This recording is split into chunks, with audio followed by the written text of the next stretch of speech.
In today's video, I want to show you how to use the CPM statistics applets to graph some data and also to find numerical summaries of data.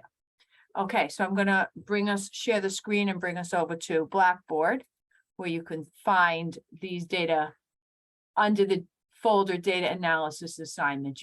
We're going to be working on the first one, graphical and numerical summaries, CPM applets. And you have two versions here to choose from, file types. I have already opened up the Word file. So opening it up, see what it looks like. 3 pages. The first page is a picture of the problems.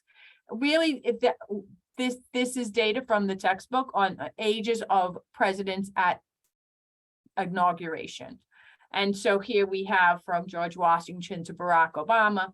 I copied that and I typed that data out so that, and additionally added Donald Trump, who was 70 years old at inauguration, and Joe Biden, who was 78 years old at inauguration. So here is the data on page 2.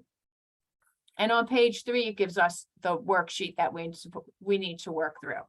Okay, so we're going to go ahead and open this website here. We can click on that.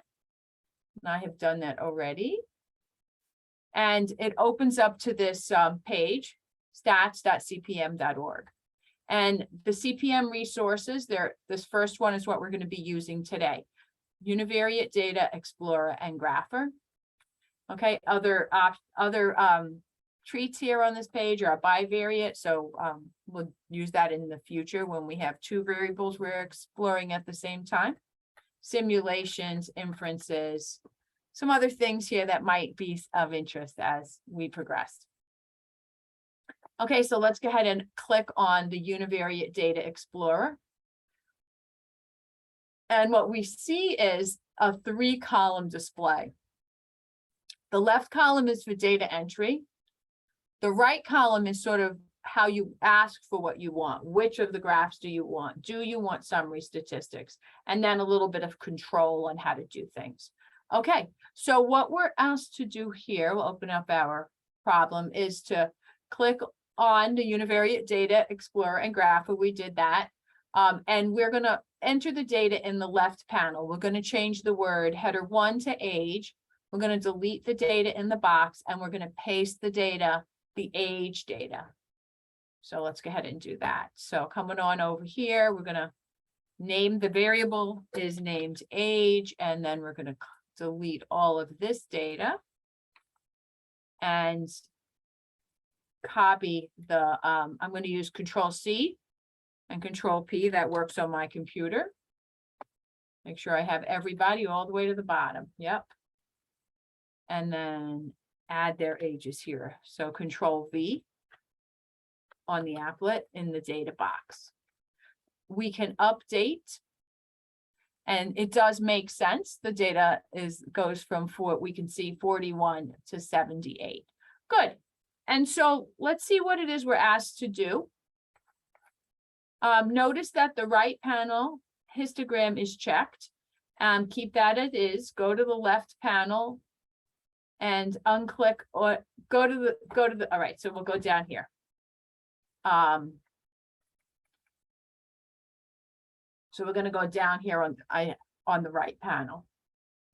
And we're going to explore the binning. So unclick the bins.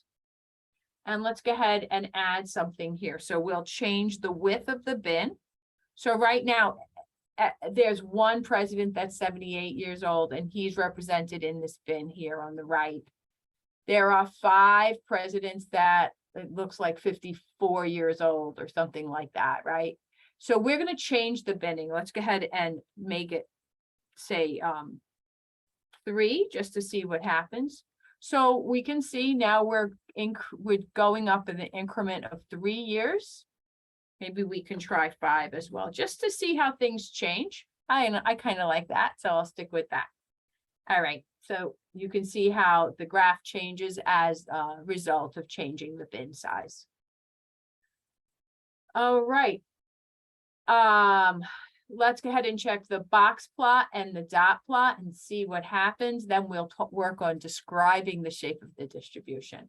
So box plot and dot plot.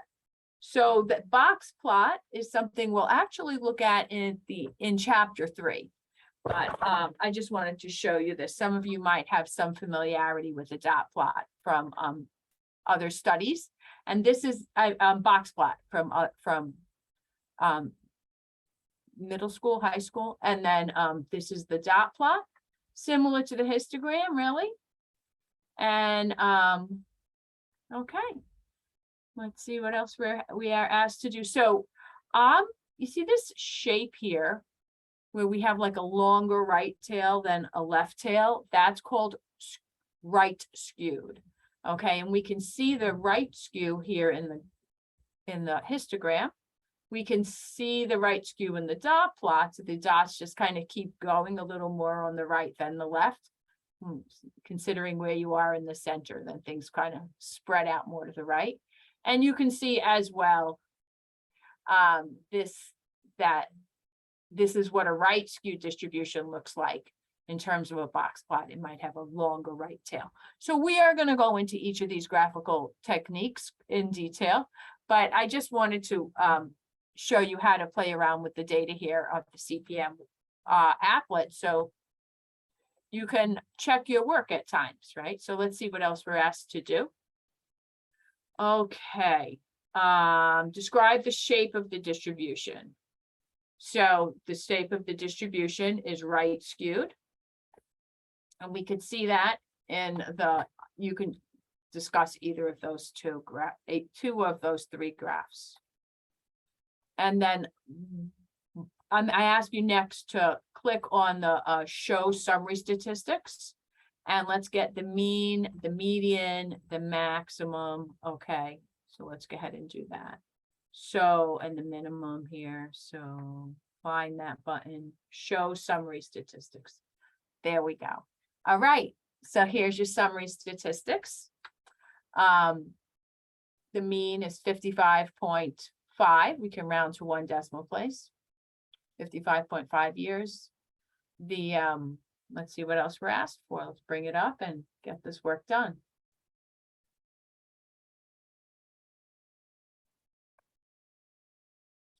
So the mean here is 55.5. The median, you can look through as well. You see that here, it's 55.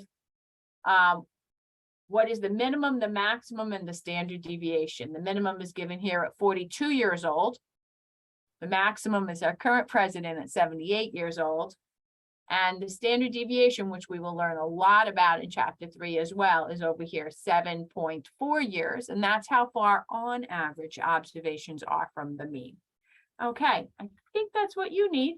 We're also asked to take a screenshot of the graph and the table and paste it down here. So I'm gonna ask you guys to work on that on your own computers, on your own time. I know I could tell you what I do, and it might or might not be helpful. But on my Word computer, on my Windows computer, I'm going to click print screen, and I get these crossbars that come in. I position my crossbar, click the left mouse button, and swipe over the area that I want to copy. So I copy that to a clipboard and then come on over to the document and Control V, I paste it in. All right, you can do that as well for the graphs. So that's what I wanted to show you. Let's see. Give it a try and let me know if you have any questions. Thanks. See you in class.